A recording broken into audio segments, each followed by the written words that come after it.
கிறிஸ்துவில் பிரியமானவர்களே, கர்த்தரும் இரட்சகருமாய் இயேசு கிறிஸ்துவின் ஈடு நீட்ட நாமத்தினாலே உங்கள் யாவருக்கும் என் அன்பின் வாழ்த்துக்கள் தெரிவித்துள்ளேன்.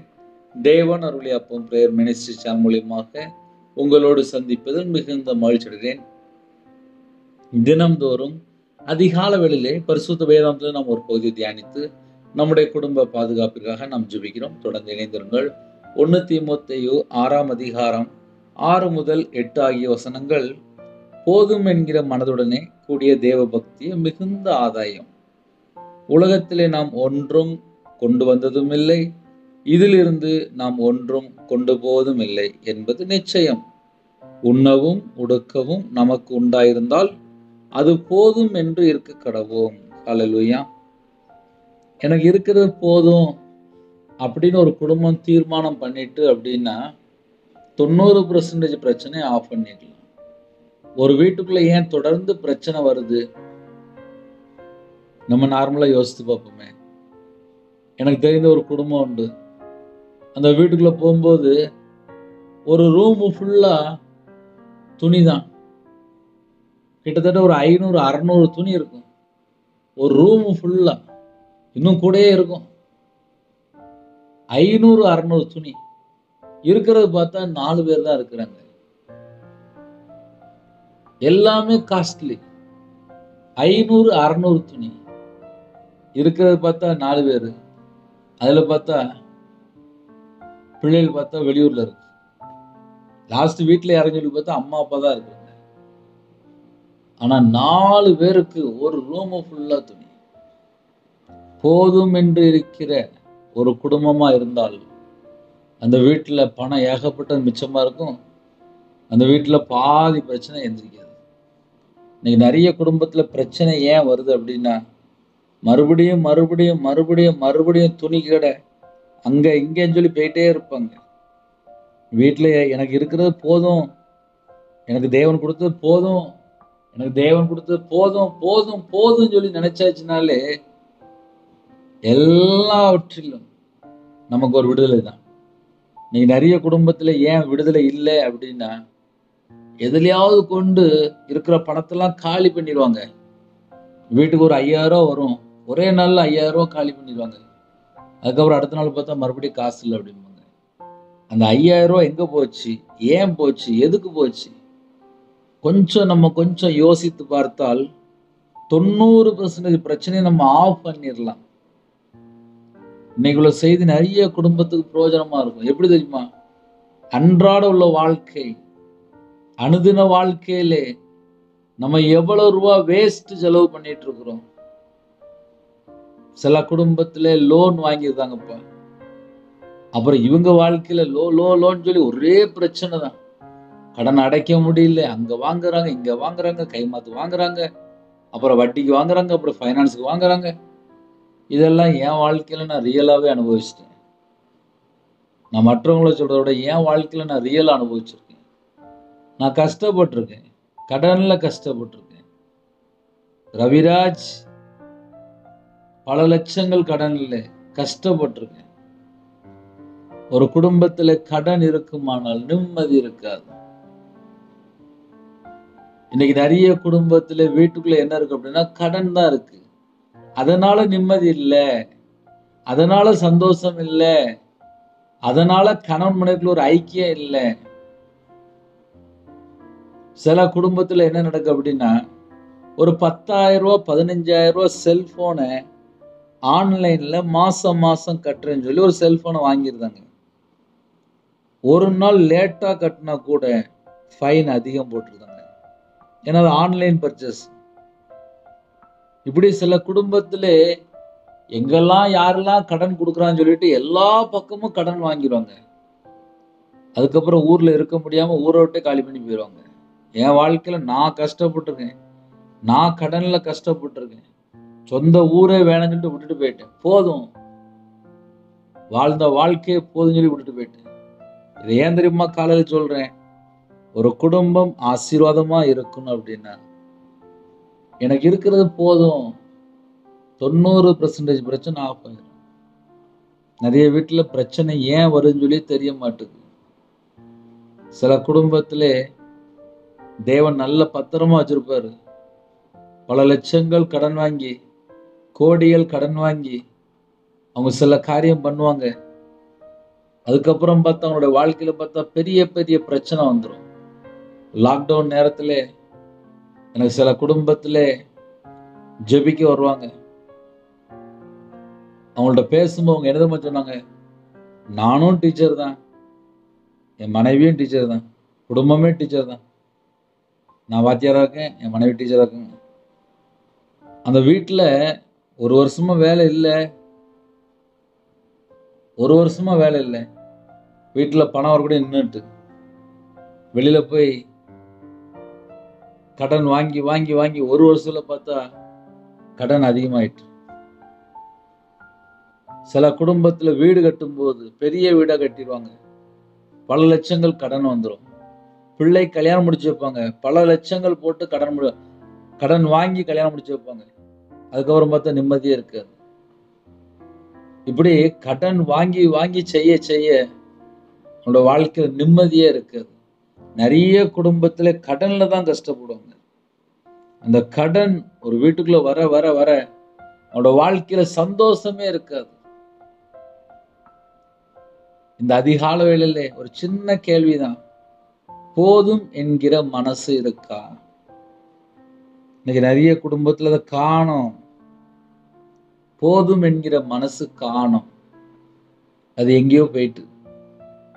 ஒரு குடும்பத்துல எனக்கு இருக்கிறது போதும்பா, இன்னைக்கு தேவன் எனக்கு தந்தது போதும், நாளைக்கு தேவன் பார்த்துக்கிடுவாரு, என் குடும்பத்தை தேவன் பார்த்துக்கிடுவாரு, என் பிள்ளைய தேவன் பார்த்துக்கிடுவாரு, என் வாழ்க்கையை தேவன் பார்த்துக்கிடுவாரு அப்படின்னு சொல்லி தேவன் மேல ஒரு மனுஷனுக்கு நம்பிக்கை இருந்துச்சு அப்படின்னா ரொம்ப ஓரி பண்ண மாட்டாங்க, ரொம்ப கடன் பிரச்சனை போய் சிக்கி கொள்ள மாட்டாங்க, தேவையில்லாத இடத்துக்கு போக மாட்டாங்க. ஏன்னா போதும் என்கிற மனசு அவங்களுக்கு இருக்கு. ஒரு குடும்பத்துல பிரச்சனை ஏன் வருது, பிள்ளைகளுடைய வாழ்க்கையில பிரச்சனை ஏன் வருது, பையனுடைய வாழ்க்கையில ஏன் பிரச்சனை வருது, புருஷனுடைய வாழ்க்கையில ஏன் பிரச்சனை வருது, சில குடும்பத்துல தாய்மாருடைய வாழ்க்கையில ஏன் பிரச்சனை வருது அப்படின்னா போதும் என்கிற ஒரு மனசு மட்டும் இருக்காது. அதனால வரக்கூடிய பிரச்சனைகள் அநேகம். அநேகம் அப்படின்னா 1-2 இல்ல, அது கணக்குலயே இருக்காது. நிறைய பிரச்சனைகள் வந்துட்டே இருக்கும். என்ன காரணம் அதுக்கு பின்னாடி சொல்லி பார்க்கும்போது போதும் என்கிற ஒரு மனசு இருக்காது. அப்படி ஒருவேளை போதும் என்கிற மனசு உங்களுக்கு இருந்துச்சு அப்படின்னா கண்டிப்பா உங்க குடும்பத்தை தேவன் ஆசீர்வதிப்பார். போதும் என்கிற மனதுடனே ஒரு குடும்பத்துல போதும் என்கிற மனசு இருந்துச்சு அப்படின்னா கூடிய தேவ பக்தியை மிகுந்த ஆதாயம் அப்படின்னு சொல்லி முடிச்சிட்டாங்க. ஒரு குடும்பம் தேவ பக்தியில வளரணும் அப்படின்னா எனக்கு இருக்கிறது போதும்பா, என் கூட தேவன் இருந்தா போதும், அதுதான் மிகுந்த ஆதாயம் சொல்லி போட்டிருக்கு. அப்ப நம்ம கூட கர்த்தர் இருக்கிறது தான் மிகுந்த ஆதாயம். நம்ம தேவ பக்தியில வளர்றோமா, எனக்கு இருக்கிறது போதும், நான் ஆவிக்குரிய வாழ்க்கையில வளரணும் அப்படின்னு சொல்லிட்டு பைபிள் வாசி ஜெபம் பண்ணிட்டு ஆவிக்குரிய வாழ்க்கையில வளர்றதுக்கு நம்ம பேசாம எனக்கு இருக்கிறது போதும் சொல்லி வாழ ஆரம்பிச்சாச்சுன்னா குடும்பத்தை தப்பிச்சுக்கிட்டு. ஆனா சில குடும்பத்துல பத்தாது பத்தாது பத்தாது, எவ்வளவு வந்தாலும் பத்த மாட்டுக்கு, லட்சங்கள் வந்தாலும் பத்த மாட்டுக்கு, கோடிகள் வந்தாலும் பத்த மாட்டுக்கு. அப்புறம் கடனும் கோடி கணக்குல இருக்கு, லட்சக்கணக்குல தான் இருக்கு. நான் சொல்றது இப்ப நார்மலா நிறைய வீட்டுல நடக்கு. கோடிக்கு மேல கடன் இருக்கு. நான் 2015 இருக்கும்போது எனக்கு 50-55 லட்ச ரூபா கடன்ல இருந்துச்சு. இப்ப பார்த்தா கோடி தான் கடன் இருக்கு. கேட்டா கம்பெனி வச்சிருக்காங்க, கேட்டா பெரிய ஒரு வியாபாரம் வச்சிருக்காங்க, வீடு வாங்கியிருப்பாங்க, கோடி தான் கடன் இருக்கு. அதனால யாரெல்லாம் காலவேளை இணைந்திருக்கிறீங்களோ போதும் என்கிற மனதுடனே, உங்க இருதயத்துக்குள்ள போதும் என்கிற ஒரு மனசு இருக்கா, அதை மட்டும் நம்ம இருதயத்தை கொஞ்சம் கை வச்சு பார்த்தா தெரியும். ஏன்னா சில குடும்பத்துல இருக்கிறது பத்தாது பத்தாது பத்தாதுன்னு சொல்லிட்டு அவங்க ரொம்ப முயற்சி எடுத்து செஞ்சுட்டு இருப்பாங்க. கர்த்தர் குடும்பத்தை ஆசீர்வதிக்கட்டும். ஆனால் நம்ம என்ன யோசிக்கிறோம் அது எல்லாமே தேவ திட்டம் தானா, தேவனுக்கு பிரியமானதானு சொல்லி கொஞ்சம் நம்ம விசாரிக்கணும். தேவனோட சமூகத்துல உட்காந்து, அப்பா நான் இப்படி எல்லாம் யோசிக்கிறேன், இதெல்லாம் உங்க சித்தம் தானப்பா, இல்ல நான் சுயத்துல எங்கேயாவது ஓடிட்டு இருக்கிறேன்னா எனக்கு கொஞ்சம் சொல்லிதாங்களேன் அப்படி சொன்னா ஆவியார் நமக்கு அழகா சொல்லி தருவார். கால வேளையில இன்னைக்கு உள்ள செய்தி என்ன அப்படின்னா, போதும் என்கிற மனசு. இது ஃபர்ஸ்ட் பாயிண்ட். ரெண்டாவது, உலகத்திலே நாம் ஒன்றும் கொண்டு வந்ததும் இல்லை, இதிலிருந்து நாம் ஒன்றும் கொண்டு போவதும் இல்லை என்பது நிச்சயம். பிறக்கும்போது நம்ம ஒண்ணுமே கொண்டு வரல, இறக்கும்போது ஒன்றும் கொண்டு போகிறது இல்லை. செத்தா அவ்வளோதான், நேராக கல்ற அவ்வளோதான், மண் அள்ளி போட்டு முடிச்சிருவாங்க, பேக் பண்ணிடுவாங்க, அவ்வளோதான் லைஃப். நம்ம பரலோகத்துக்கு போய் சேரணும். பரலோகத்துக்கு போய் சேரணும் அப்படின்னா இந்த பூமியில வாழ்ற வாழ்க்கை கர்த்தருக்காக வாழ்ந்தால் ஆசீர்வாதம். கர்த்தருக்காக வாழணும் அப்படின்னு ஒரு குடும்பம் தீர்மானம் பண்ணிட்டு அப்படின்னா சில காரியங்களை விட்டு விலகி கிளம்பி போயிடணும். நமக்கு தேவையில்ல இடத்துல போய் நம்ம இருக்கவும் கூடாது, சிக்கிக்கொள்ளவும் கூடாது. உலகத்திலே நாம் ஒன்றும் கொண்டு வந்ததும் இல்லை. இந்த உலகத்துல வரும்போது நம்ம ஒண்ணுமே கொண்டு வரல, திரும்பி போகும்போது நம்ம ஒண்ணுமே கொண்டு போவதும் இல்லை. உண்ணவும் உடுக்கவும் நமக்கு உண்டாயிருந்தால் அது போதும் என்று இருக்க கடவும். ஒரு குடும்பத்துல ஏன் சமாதானம் இல்லை, ஏன் கஷ்டப்படுறாங்க, ஏன் பிரச்சனையில இருக்கான்னு சொல்லி பார்த்தா, எனக்கு நிறைய ஜெப குறிப்பு வரும்போது அவங்க ரொம்ப வேதனைப்படுவாங்க, ரொம்ப கவலையோடு கஷ்டத்தோடு பிரச்சனையோடு ஃபோன் பண்ணி பேசிட்டு இருப்பாங்க. இதுக்கு பின்னாடி என்ன தெரியுமா நம்ம யோசித்து பார்க்கணும். உண்ணவும் உடுக்கவும் நமக்கு உண்டாயிருந்தால் அது போதும் என்று இருக்க கடவோம். போதும் என்கிற மனசு முதல் பாயிண்ட். ரெண்டாவது பாயிண்ட் என்ன அப்படின்னா, உண்ணவும் உடுக்கவும் நமக்கு உண்டாயிருந்தால், நமக்கு இருந்தால் அது எனக்கு போதும். உண்ணவும் உடுக்கவும். இன்னைக்கு காலையில நமக்கு என்ன வேணும் அப்படின்னா ட்ரெஸ்ஸு பிளஸ் சாப்பாடு. இந்த ரெண்டு இருந்தாலே போதும் என்று இருக்க கடவோம். இப்ப அப்படிப்பட்ட ஒரு குடும்பத்தை நம்ம கண்டுபிடிச்சாச்சு அப்படின்னா அந்த குடும்பம் ஆசீர்வாதமா இருக்குன்னு அர்த்தம். எப்படி அப்படின்னா, அவங்க இருக்கிறது போதும் நினைச்சு வாழ்ந்துட்டு இருப்பாங்க. எனக்கு இன்னைக்கு ட்ரெஸ் இருக்குப்பா, இன்னைக்கு சாப்பாடு இருக்குப்பா, எனக்கு போதும்பா. அப்படி அந்த எண்ணங்கள் நமக்குள்ள இருந்தால் 90% பிரச்சனை நம்ம ஆஃப் பண்ணிடலாம். ஒரு 1,00,000 ரூபாய் கடன் வாங்குறாங்க. எதனால கடன் வாங்குறாங்க, ஏன் கடன் வாங்குறான்னு சொல்லி பார்த்தா அதுக்கு பின்னாடி பார்த்தா நிறைய காரியங்கள் வரும். போதும் என்கிற மனசு இல்லாம இருக்கும்போது, பல ப்ரோக்ராம் இழுத்து வச்சு செய்யும்போது எல்லாமே கடனா மாறிடும். என் வாழ்க்கையில நான் அப்படி செஞ்சிருக்கேன், அதனால சொல்லிட்டு இருக்கேன். அதனால காலவேளையில யாரெல்லாம் இணைந்திருக்கிறீங்களோ, கர்த்தருடைய பிள்ளைகள் போதும் என்கிற ஒரு மனசு இருக்கா? வீட்டுல ட்ரெஸ் இருக்கா? போதும். உங்க வீட்டுல என்னென்ன தேவன் கொடுத்துருக்காரு, எனக்கு இது கொடுத்தது போதும்பா அப்படின்னு நினைச்சாலே போதும். ஒரு ஜெபகுறிப்பு வந்துச்சு, ஒரு பெரிய வீடு கட்டிட்டு இருக்காங்க. அந்த வீடு கட்ட ஆரம்பிச்சதுக்கு அப்புறம் அவங்களுக்கு கிட்டத்தட்ட ஒரு 1,50,00,000 ரூபாய் கடன் ஆயிட்டான். என்னக்கா ஏன் அப்படி சொல்றீங்க அப்படின்னு. இந்த பெரிய வீடு கட்ட ஆரம்பிச்சதுக்கு அப்புறம் வேலையே போயிட்டு அப்படின்ட்டாங்க. பார்த்தா 2 பேர் தான். அவங்க இருக்கிற ஏரியால ஒரு பெரிய வீடு கட்டணும் அப்படின்னு சொல்லி ஆசைப்பட்டு செஞ்சிருக்காங்க.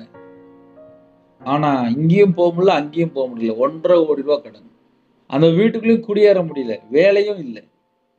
பிரச்சனை தலைக்கு மேல பிரச்சனை வந்துட்டு. சம்பளத்தை நம்பி பல லட்சங்கள் கடன் வாங்கி இருக்கிற பணத்தெல்லாம் உள்ள போட்டு ஒரு பெரிய வீடு கட்டிருக்காங்க. பார்த்தா 2 பேர் தான். ஆசை அதிகமா இருந்துச்சு, ஆனால் பாதியில நின்றுட்டு ஸ்டக் ஆயிட்டு. என்ன செய்யன்னு தெரியல அவங்களுக்கு. இது எதனால இந்த பிரச்சனை? தேவன் ஒவ்வொரு குடும்பத்துக்கும் அளந்துதான் கொடுப்பாரு. ரவிராஜுக்கு எவ்வளவு கொடுத்தா ரவிராஜ் தாங்குவான்னு சொல்லி தேவனுக்கு தெரியும். இந்த செய்தி யாரெல்லாம் கேட்குறீங்களோ, இன்னைக்கு உங்க வீட்டுக்கு என்ன வேணும் பரலோகத்துல தேவனுக்கு தெரியும். அதனால காலவேளையில யாரெல்லாம் இணைந்திருக்கிறீங்களோ, உங்க வாழ்க்கையில தேவனை முன்னிறுத்தி வைங்க. எனக்கு எல்லாமே தேவன் தான்ப்பா. இன்னைக்கு நான் காலைல சாப்பிடுறேன்னா எனக்கு தேவன் தருவார். எனக்கு ட்ரெஸ்ஸா எனக்கு தேவன் தருவார். நான் 2016 முழு நேர ஊழியத்துக்கு வந்தேன். இப்போ 2025 கர்த்தருடைய கிருபையினாலே ஒவ்வொரு நிமிஷமும் 24 மணி நேர வாழ்க்கையிலே இந்த நிமிஷம் வரையும் நான் உயிரோட இருக்கிறேன் அப்படின்னா அது தேவனுடைய கிருபை மட்டும்தான். சொல்றதுக்கெல்லாம் ஒண்ணுமே இல்லை.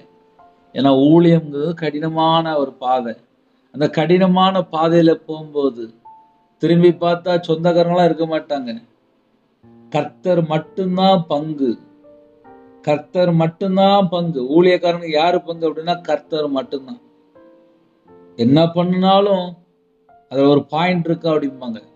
தப்பு கண்டுபிடிக்கலாமா அப்படிம்பாங்க. என்ன குறை இருக்கு அப்படின்னு சொல்லி யோசிச்சுட்டு இருப்பாங்க. அழைச்ச தேவன் உண்மை உள்ள தேவன். அழைச்ச தேவன் தான் இன்னை வரையும் நடத்திட்டு இருக்காரு. எனக்கு இருக்கிறது போதும், உண்ணவும் உடுக்கவும். உண்ணவும் உடுக்கவும் ஒரு வீட்டுக்குள்ள எனக்கு இருக்குப்பா, இது எனக்கு போதும்பா அப்படின்னு சொல்லி இருந்தாலே தேவ பக்தி மிகுந்த ஆதாயம் தான். நீ சில குடும்பத்துல எங்க பிரச்சனை நடக்கு அப்படின்னா எனக்கு பத்தாது பத்தாது பத்தாதுன்னு சொல்லிட்டு பிரச்சனைய ஃபுல்லா வாங்கிருந்தாங்க. அதுக்கப்புறம் பார்த்தா வீட்டுல நிம்மதியே இல்லை. அதனால கர்த்தருடைய பிள்ளைகள், இணைந்திருக்கிற பிள்ளைகள் ஆசீர்வாதங்களை பெற்றுக்கொள்ளணும் அப்படின்னா நம்மை நாம் ஆராய்ந்து பார்ப்போம். ஒரு சின்ன ஜெபம் பண்ணி முடிச்சிருவோமா? இருக்கிற இடத்துல கண்களை மூடி நாம் ஜெபம் செய்வோம். அன்பின் கர்த்தாவே, நன்றியோடு துதிக்கிறோம்ப்பா. கர்த்தருடைய கரத்துல அர்ப்பணிக்கிறோம்ப்பா. எல்லா குடும்பத்தையும் கர்த்தர் ஆசீர்வதிங்க, பாதுகாத்து கொள்ளுங்க. இந்த நாளைக்கான கிருபைக்காக நன்றிப்பா. எங்களுக்கு ஜெப அபிஷேகம் தாங்கப்பா, தியானிக்கிற அபிஷேகம் தாங்கப்பா, துதிக்கிற அபிஷேகம் தாங்கப்பா. சத்துருக்களை மேற்கொள்ள அபிஷேகம்லாம் நிரப்புங்கப்பா. ஆவிக்குரிய 9 கனிகளினாலும் ஆவிக்குரிய 9 வரலாறு நிரப்புங்கப்பா. இணைந்திருக்கிற குடும்பங்கள் எல்லாம் இயேசு கிறிஸ்து ரத்தத்தினால வேலை அடைபடட்டும். உங்களுடைய பிரசனை இறங்கிவிட்டும், உங்களுடைய கிருபை இறங்கிவிட்டும், உங்களுடைய மகிமையினாலே மூடுங்க. யாரெல்லாம் தாழ்த்தணும் புது எண்ணெயால் அபிஷேகம் பண்ணுங்கப்பா. பிறந்த நாள், திருமண நாள் யாரெல்லாம் கொண்டாடுறாங்களோ கர்த்தர் 1000 தலைமுறைக்கு ஆசீர்வதிங்க. சில குடும்பத்திலே கற்பதனியா ஜெபிக்கிறாங்க, பரலோகத்துல தேவன் பிள்ளைகளை ஆசீர்வதிங்க. மாசமா இருக்காங்க, கர்த்தர் ஆசீர்வதித்தாங்க. டெலிவரி போறாங்க, பரம வைத்தியர் கூட இருங்க. பிள்ளைகளோட வாழ்க்கையில நார்மல் டெலிவரி ஆகிட்டாங்க. சில குடும்பத்துல பிள்ளைகள் வயசாயிட்டுப்பா, திருமணம் முடியல, வாசல் திறந்துதாங்கப்பா. பிள்ளைகளோட வாழ்க்கையில ரட்சிக்கப்பட்ட குடும்பமா தாங்கப்பா. யாரெல்லாம் அர்ப்பணிக்கிறாங்களோ எல்லா குடும்பமும் இயேசு கிறிஸ்து ரத்தத்தினாலே, இயேசு கிறிஸ்து நாமத்தில் ஆசீர்வதிக்கப்படட்டும். ஒவ்வொரு குடும்பத்தையும் ஆசீர்வதிங்கப்பா. பலன்களை திறந்து பண்டசலை திறந்து ஆசீர்வதிங்க. யாரெல்லாம் அப்பா வேற வேற சூழ்நிலை இணைந்துட்டாங்களோ அவங்களுடைய தேவைகளை எல்லாவற்றையும் சந்திங்க. சரீரத்துல பலவீனத்தோடு படுத்த படுக்கையில, ஹாஸ்பிட்டல்ல, அவசர சிகிச்சையில எந்தெந்த இடத்துல இருக்கிறாங்களோ கர்த்தர் உங்க பிள்ளைகளோட கூட இருந்து மீட்டு அப்பா தீர்க்காய் சந்து பூரண சுகம் தந்து வெளியில கொண்டு வாங்க. காலை வேளை வெளியில புறப்படுறாங்க, எல்லா குடும்பத்தோட கர்த்தர் கூட இருங்க. இந்த நாளிலும் என்னென்ன தடை இருக்கோ தடையில நீக்கித்தாங்க. போதும் என்கிற ஒரு மனசு எல்லா குடும்பத்துக்கும் தாங்கப்பா. சாட்சியுள்ள ஒரு வாழ்க்கை வாழ கர்த்தர் கிருபை செய்யுங்க. தேவன் அருளி அப்போ மினிஸ்டர் நம்முடைய பதவியில் அர்ப்பணிக்கிறோம். இணைந்திருக்கிற எல்லா குடும்பத்துடைய தேவையெல்லாம் சந்திங்க. இந்த மாசத்தினுடைய தேவைகள் எல்லாவற்றையும் சந்திங்க ராஜா. வேதத்தை இந்த வருஷத்துல வாசித்து முடிக்க கர்த்தர் கிருபை செய்யுங்க.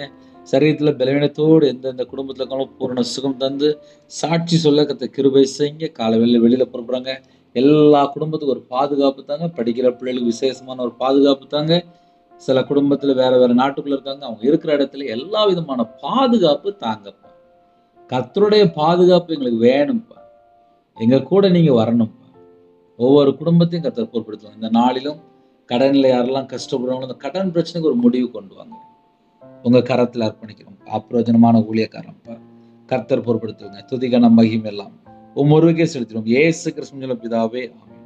தேவனுக்கு மகிமை உண்டாவதாக. கர்த்தர் தாமே உங்களையும் உங்கள் குடும்பத்தையும் சகல காரியத்திலும் சம்பூர்ணமாக திருப்தியாக கர்த்தர் கொடுத்து ஆசீர்வதிப்பாராக. ஆமென். கர்த்தராகிய இயேசுவின் கிருபையும் பிதாவாகிய அன்பும் பரிசுத்தனுடைய ஐக்கியமும் இப்பொழுதும் எப்பொழுது சதா காலங்களிலும் நம்மளோடு கொடுப்பதாக. ஆமென். கிறிஸ்துவ பிரியமானவர்களே, 9360064181 நம்மளது உண்டால் நாங்கள் உங்களுக்காக குடும்பத்துக்காக ஜெபிப்போம். தொடர்ந்து இணைந்திருங்கள். God bless you. Thanks for watching. Please subscribe our channel. Click the like and share. Click the bell. God bless you.